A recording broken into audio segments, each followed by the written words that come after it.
Sir बात करने के लिए बीजेपी राष्ट्रीय महासचिव तरुण चुग जी हैं। सर लगातार को लेकर के एक मिथक तैयार किया जा रहा है कि ये मुसलमानों के खिलाफ है और बीजेपी मुसलमानों के खिलाफ काम कर रही है। लोकसभा में वक्फ संशोधन अधिनियम पास होना देश के लिए बहुत अच्छा कदम है।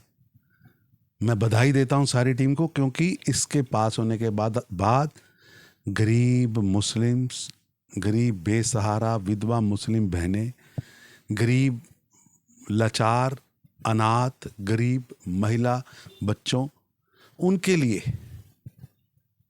ये एक सुखद कदम होगा। उनको सहारा मिलेगा। राज्यसभा में भी अधिनियम पारित होने का बनेगा और कानून बनेगा और देश में गरीब मुस्लिम बहनों को, गरीब बच्चों को सवेरा मिलेगा। लेकिन विपक्ष और राहुल गांधी और ओवैसी जैसे नेता सिर्फ मुस्लिम समाज को भ्रमित करने का काम कर रहे हैं। आर्टिफिशियल फेयर खड़ा किया जा रहा। यह विधेयक वक्फ में पारदर्शिता और जवाबदेही लाने के लिए है। गृह मंत्री अमित शाह जी ने स्पष्ट किया है, सदन के पटल पर कहा है कि वक्फ संपत्तियों में किसी गैर मुस्लिम की दखल नहीं होगी। दशकों से वक्फ बोर्ड के नाम पर करोड़ों की जमीन की जो लूट हुई है, 100 साल तक की लीजें दी गई हैं, निजी सौदेबाजी की और पैसे का कोई हिसाब नहीं रखा गया। केवल लूट और खसूट के माध्यम से गरीबों को लूटा गया है। कांग्रेस और सपा की बयानबाजी सिर्फ तुष्टीकरण की राजनीति है।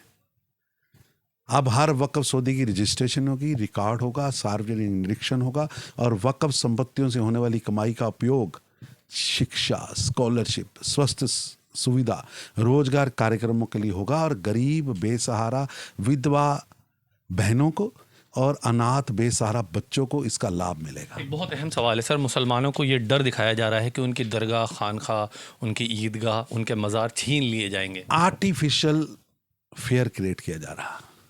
कांग्रेस और सपा जैसे दलों ने वक्फ संपत्तियों को वोट बैंक के इस्तेमाल करने के कारोबार के रूप में इस्तेमाल किया है।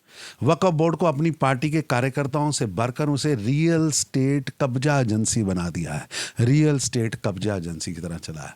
अब नरेंद्र मोदी जी की सरकार जवाबदेही तय कर रही है तो इन दलों के अंदर खलबली मची है, लुटेरों में खलबली मची है। और जिन लोगों ने शाहबानों से लेकर ट्रिपल तलाक तक मुस्लिम महिलाओं के अधिकारों को कुचला हो, उसका विरोध किया हो, वो आज धर्म के नाम पर सियासत कर रहे हैं। यह विधेयक संविधान के खिलाफ नहीं, बल्कि संविधान की मूल आत्मा पारदर्शिता, न्याय और समानता के पक्ष में है, गरीबों के पक्ष में है। बहुत शुक्रिया सर बात करने के लिए। वीडियो जर्नलिस्ट साजिद के साथ ताबिश कमाल, दिल्ली।